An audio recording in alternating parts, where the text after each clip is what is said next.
예수님께서 사역을 다 마치고 이제 십자가의 죽음을 앞에 두고 갈람산에 올라가서 기도하십니다.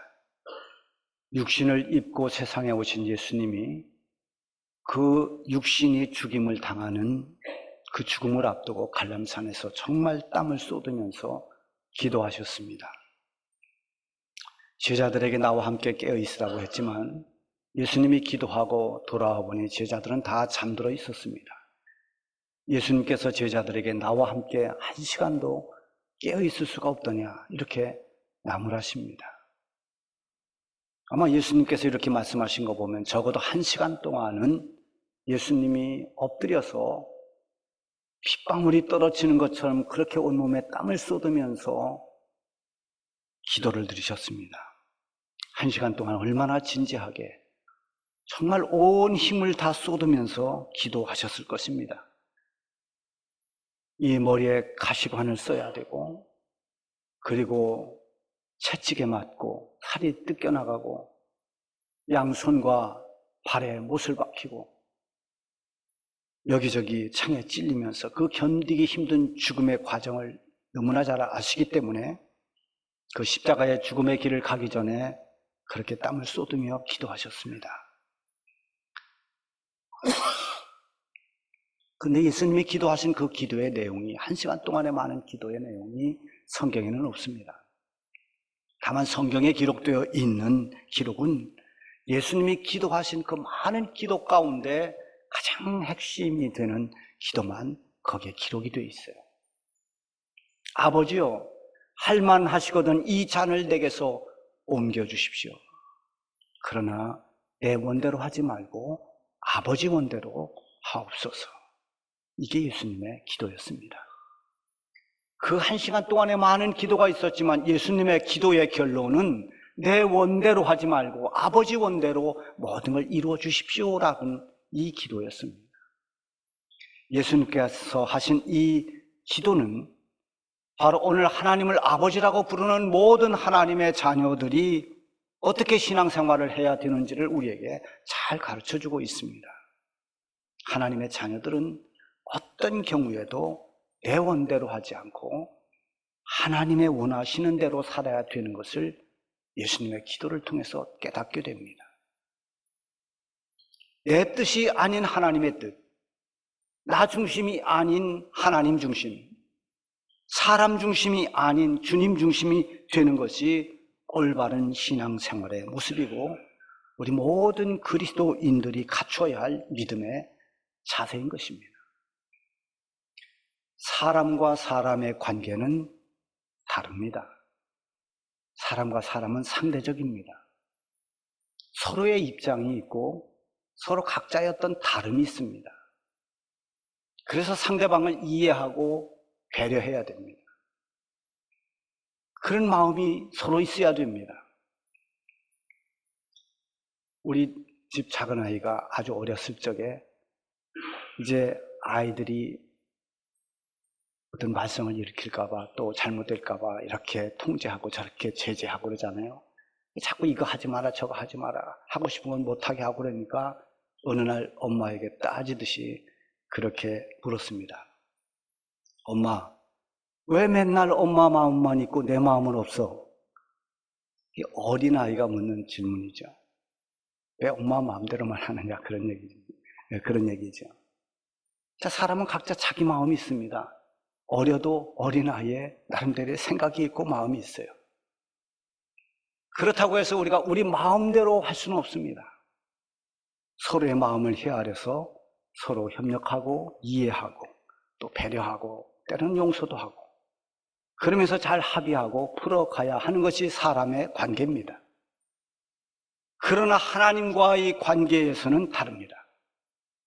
하나님께 내 뜻을 관철시키려고 내가 하고 싶은 것, 내 생각 그것을 해달라고 무작정 요구하거나 타협하려고 해서는 안 됩니다. 하나님과의 관계는 사람 관계처럼 상대적인 관계가 아니라 절대적인 관계입니다. 하나님은 창조주 하나님이시고 우리는 하나님이 빚으신 피조물입니다. 토기장이와 진흙이 같은 입장이 될 수가 없는 것입니다. 하나님은 타협의 대상이 결코 아닙니다. 나와 논쟁의 대상도 아닙니다. 하나님은 나를 창조하신 창조주요 내 영혼을 구원해 주신 구원의 하나님이십니다. 하나님은 우리의 섬김과 경배의 대상인 것입니다. 그래서 하나님의 말씀을 타협하거나 옳고 그름을 따지고 쟁론하는 것은 그건 하나님 앞에 불신앙의 자세입니다. 하나님께 택함받은 하나님의 사람들은 어떤 경우에도 하나님의 말씀이 우선되어야 하고 하나님의 뜻이 먼저 되어야 합니다. 마태복음 6장 33절에 보면은 그런즉 너희는 먼저 그의 나라와 그의 의를 구하라. 그리하면 이 모든 것을 너희에게 더하시리라. 이게 우리 신앙생활의 우선순위를 말씀해 주신 거죠. 너희는 먼저 그의 나라와 그의 의를, 너희는 먼저 하나님 뜻을 구하라. 우리가 세상에 찌들려 살다 보면은 하나님께로 향한 믿음이 점점 흐려질 수 있습니다. 하나님을 우선으로 하는 그 신앙이 둔감해질 수가 있어요. 그래서 말씀을 통해서 우리는 늘 새로운 각성이 필요합니다. 지난주에 우리 교회는 3일 동안 부흥회를 했습니다. 이런 부흥회도 우리의 잠든 영혼을 깨우는, 그래서 다시 한번 우리를 새롭게 각성하고 다시 한번 변화되어서 하나님의 사람으로 살아갈 수 있도록 하나님의 뜻대로 살고 하나님 말씀대로 살기 위한 이 새로운 영적 회복의 기회가 바로 부흥회인 것입니다. 하나님의 사람 또 하나님의 백성은 언제나 하나님의 말씀에 귀를 기울여야 됩니다. 하나님의 뜻을 따라 사는 길은 먼저 하나님의 말씀을 청종하는 겁니다. 잘 귀담아 듣는 것입니다. 하나님께서 무엇을 말씀하셨는지, 어떤 말씀을 하셨는지, 뭐라고 하셨는지 이 말씀을 귀담아 듣지 않으면 그 말씀을 실천에 옮기기가 어렵습니다. 오늘 본문에 보면은 이스라엘 초대 왕인 사울 왕이 나옵니다. 그동안 하나님께서 세운 사사가 또는 선지자가 모든 걸 통치했습니다. 그런데 그 이웃 나라처럼 이제는 왕 제도를 하나님께 구해서 하나님 허락하십니다. 그래서 이제 이스라엘도 왕 제도를 세우고 첫 번째 왕을 세울 때 그 세워진 첫째 왕이 사울이었습니다. 당시 주변의 많은 왕들은 다 최고의 통치자로서 자기가 말하는 것이 법이 됩니다. 왕의 명령을 거역할 수가 없습니다. 왕의 생각대로 통치를 해나갑니다.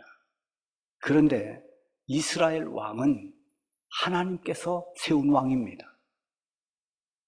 하나님이 기름 부어 세운 왕이기 때문에 왕도 철저히 하나님의 말씀을 따라야 했습니다. 우리 본문 15장 처음 시작하는 1절에 보면은 사무엘이 사울 왕에게 이렇게 말합니다.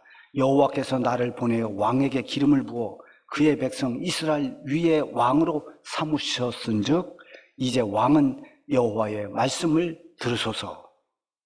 하나님이 택한 사람, 하나님이 세운 모든 사람은 그가 누구이든 왕이든 어떤 사람이든 하나님의 말씀을 들어야 됩니다.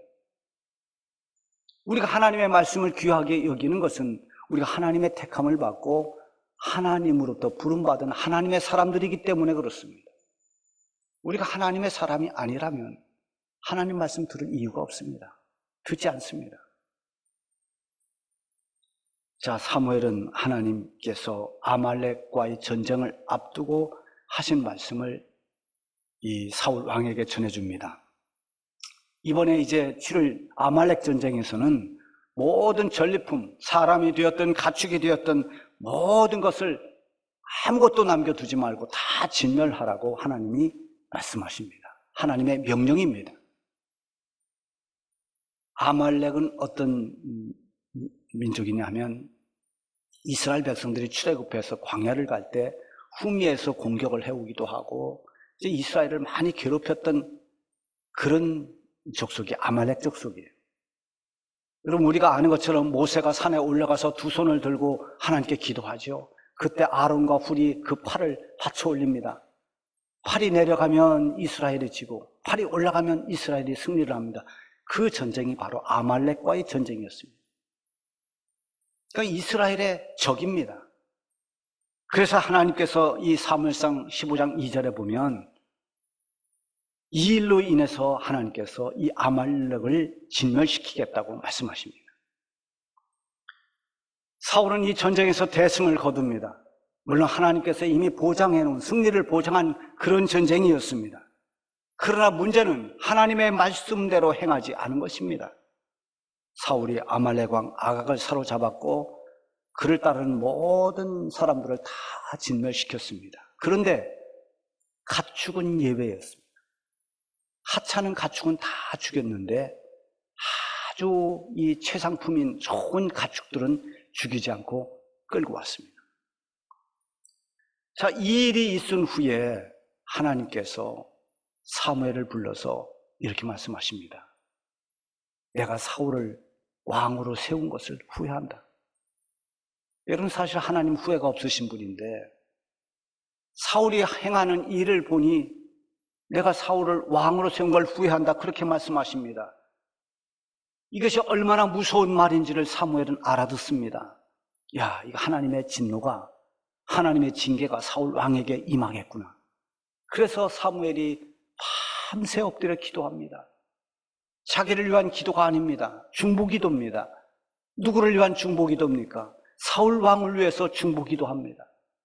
밤새 철야하면서 하나님 불쌍히 여겨달라고, 용서해달라고, 그렇게 나를 세웠습니다. 하나님 말씀을 따르지 않고 하나님 명령을 순종하지 않는 이 사울 왕으로 인해서 지금 화가 나신 하나님 앞에 밤새 기도한 사무엘이 날이 밝자 곧바로 사울을 찾아갑니다. 갈멜로 갔더니 이미 사울은 자기를 위해서 기념비를 하나 거기에 세워놓고 저 길갈로 내려갔다고 누가 전해줍니다. 그래서 사울을 찾아가죠. 사울을 찾아갔더니 사울이 이 사무엘을 만나서 당신이 복받기를 바랍니다, 이렇게 인사를 하고 나더니 뭐라고 말하냐면 내가 여호와의 명령을 행하였나이다, 이렇게 말해요. 자, 하나님께서 이 사울이 내 명령을 따르지 않는다고 책망하셨고 사무엘은 이 일 때문에 밤새 하나님 앞에 기도하면서 근심하며 안타까움으로 지난밤에 기도했는데 사울은 전혀 죄책감이 없습니다. 부끄러움이 없습니다. 나는 하나님 명령 지켰다고 그렇게 당당하게 말합니다. 그런데 전리품으로 챙겨온 이 양과 소들이 가만히 침묵을 지켜야 되는데 울어대기 시작합니다. 매매하면서 매매 막 소리가 나니까 사무엘이 이 가축 소리는 뭡니까? 그때서야 사울이 말합니다. 내가 하나님께 제사 드릴 최상품의 가축들을 아말렉에서 끌고 왔습니다. 이에 사무엘이 간밤에 하나님께서 말씀해 주셨던 그 말씀을 전해줍니다. 그리고 사울 왕의 잘못을 호되게 꾸짖습니다. 먼저는 어째서 하나님의 은혜를 잊어버렸느냐고 책망하는 겁니다. 17절에 보면 사무엘이 이르되 왕이 스스로 작게 여길 그때에 이스라엘 지파의 머리가 되지 아니하셨나이까? 여호와께서 왕에게 기름을 부어 이스라엘 왕을 삼으시고. 자, 하나님이 당신이 스스로 낮아졌을 때, 당신이 정말 스스로 자기를 작게 여길 그때 당신에게 은혜를 베풀어 이 나라의 왕으로 삼지 않았습니까? 스스로 작게 여긴다는 것은 자기를 낮추는 겸손함을 말하죠. 그래서 하나님이 겸손한 사울을 왕으로 세웠습니다. 여러분, 사울이 왕이 될 때 그 당시에 사울은 참 겸손했습니다. 자기를 왕으로 삼으려고 하는 사무엘 선지자 앞에서 그는 그렇게 말합니다. 우리 집안은 이스라엘 12지파 가운데서도 가장 작은 베냐민 지파입니다. 베냐민 지파 가운데서도 우리 집안은 아주 미약하기 짝이 없는 그런 집안의 사람인데 내가 어찌 이 백성들을 다스린단 말입니까? 그렇게 말했던 사람이 사울입니다. 하나님께서 이런 겸손한 사울을 왕으로 세웠습니다. 언제나 자기의 약함, 자기의 부족을 시인하고 전능하신 하나님을 의지하면서 하나님 손을 붙잡는 그런 사람을 하나님은 들어서 하나님의 일꾼으로 세워주십니다. 이사야처럼 화로다 나여 이제 망하게 되었도다 자기의 죄를 발견하고 하나님 앞에 가슴을 치는, 하나님 앞에서 자기의 실체를 볼 수 있는 사람, 사도 바울처럼 오호라 나는 권고한 자로다, 누가 이 사망의 몸에서 나를 건져내랴, 자기의 죄 때문에 탄식하는, 자기의 허물과 죄를 보는 사람, 그래서 하나님 앞에 엎드리는, 이렇게 자기를 낮추고 하나님의 긍휼과 구원을 갈망하는 사람들에게 하나님은 하나님의 사람으로, 하나님의 일꾼으로 세우시고 또 하나님의 구원을 베풀어 주시는 것입니다. 겸손할 때는 하나님 은혜에 대한 감동이 있습니다. 그러나 교만해지면 하나님의 은혜를 잊어버립니다. 하나님이 베푼 그 은혜에 대한 감동도 식어집니다. 사울이 왕이 된 후에 하나님 은혜를 잊어버리고 점점 더 교만해졌습니다. 하나님 말씀보다도 자기 생각을 앞세웠습니다. 이어서 사무엘이 책망합니다. 어찌하여 하나님의 말씀을 순종하지 않습니까?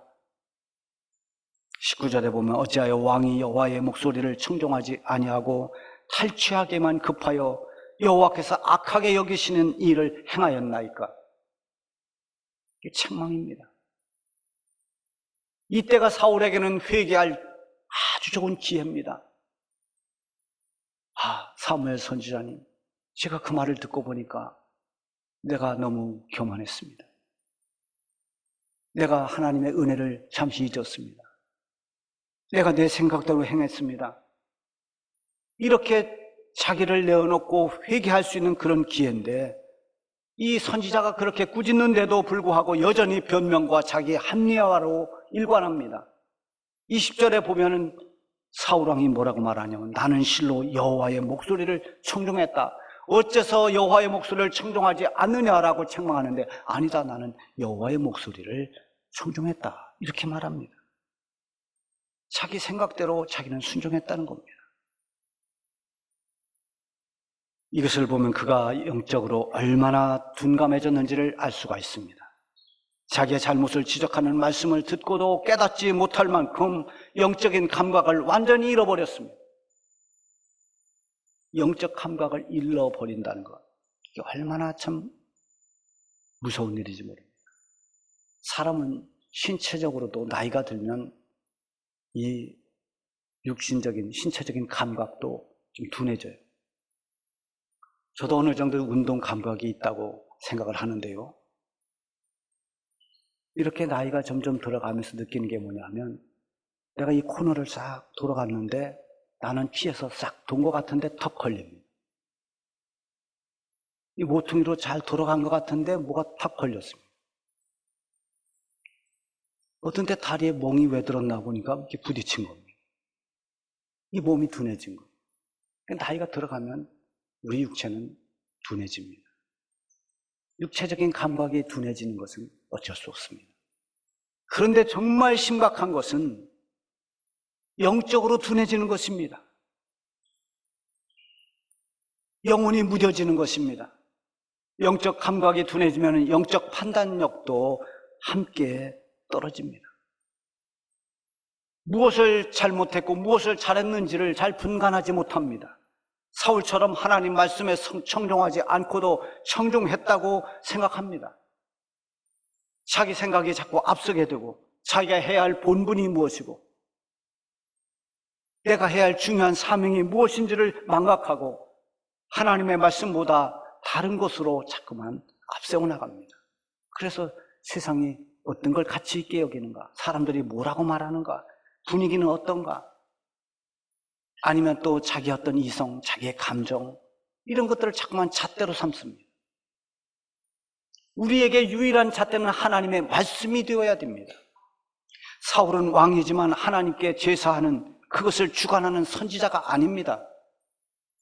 사울은 왕으로서 전쟁에 나가서 하나님 말씀하신 그대로 아말렉을 진멸하면 그것으로 자기 본분을 다한 것이고 자기가 해야 할 그것이 사명입니다.